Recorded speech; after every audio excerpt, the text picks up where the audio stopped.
கள்ளக்குறிச்சி விவகாரத்தில் சிபிஐ விசாரணையை தடுக்கும் திமுக குற்றவாளிகளை பாதுகாக்கிறதா என தமிழிசை சவுந்தரராஜன் கேள்வி எழுப்பியுள்ளார்.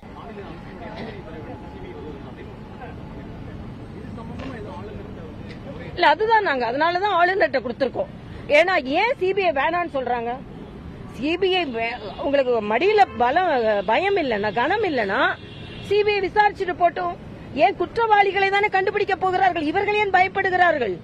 குற்றவாளிகள் கண்டுபிடிக்கப்பட போகிறார்கள். குற்றவாளிகள் கண்டுபிடிக்கப்பட்டால் அது இவர்களை சார்ந்தவர்களாக இருக்கும் என்பது இவர்களுக்கு தெளிவாக தெரியும், திராவிட முன்னேற்ற கழகத்திற்கு. அதனால நாம இதற்கு கேட்கிறோம், இத மாதிரி குற்றவாளிகள் எங்கே இருக்கிறார்கள் என்று கண்டுபிடிக்கப்படுவதும், இத மாதிரி குற்றம் பின்பு நடக்காமல் இருப்பதற்கும் தான் சிபிஐ என்கொயரி கேட்கிறோம். இதை ஏன் இவங்க தடுக்கிறாங்க? இவர்களுக்கு என்ன அப்ப குற்றவாளிகளை இவர்கள் பாதுகாக்கிறார்கள் என்றுதானே அர்த்தம். இதைத்தான் நாங்க சிபிஐ என்கொயரி கட்டாயம் வேணும் அப்படின்றதை நாங்கள் வலியுறுத்தி இருக்கிறோம். அவங்களும் முன்வைக்கிறாங்க. சிபிஐ விசாரிக்கப்பட்டதுல அவங்க மத்தியில் ஆட்சியில் இருக்க பாஜக ஆதரவா செயல்படுவாங்க, இவங்க மேல தேவையில்லாத கைதுகள் நடக்கும் அப்படிங்கறத அவங்க திமுகவும் அதை முன்வைக்கிறாங்க.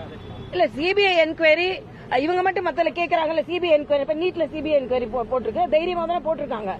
குற்றவாளிகள் கண்டுபிடிக்க வேண்டும்ன்றதுக்காக தானே. அதனால எல்லாமே இவங்க யூகத்தின் அடிப்படையில் இவங்க சொல்ல முடியாது.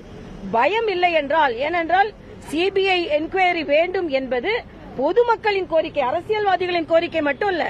குற்றவாளிகள் கண்டுபிடிக்கப்பட வேண்டும் என்பதில் பொதுமக்களும் குறிப்பாக இருக்கிறார்கள். அதனால இது முற்றிலும், அதாவது இவங்க எல்லாத்தையும் அரசியலாக்குவாங்க, ஆனா இது அரசியலாக்க கூடாதான்.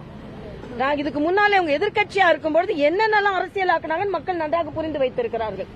அதனால இன்று முற்றிலுமாக திராவிட முன்னேற்ற கழக அரசு குற்றவாளிகளை பாதுகாக்கிறது, குற்றத்தை மறைக்க பார்க்கிறது.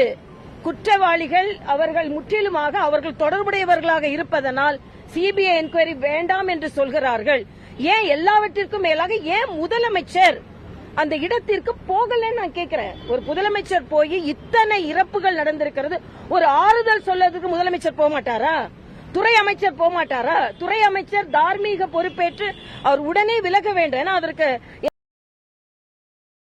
செய்திகளை உள்ளது உள்ளபடி தெரிந்து கொள்ள ரெஃப்ளெக்ட் நியூஸை சப்ஸ்கிரைப் பண்ணுங்க.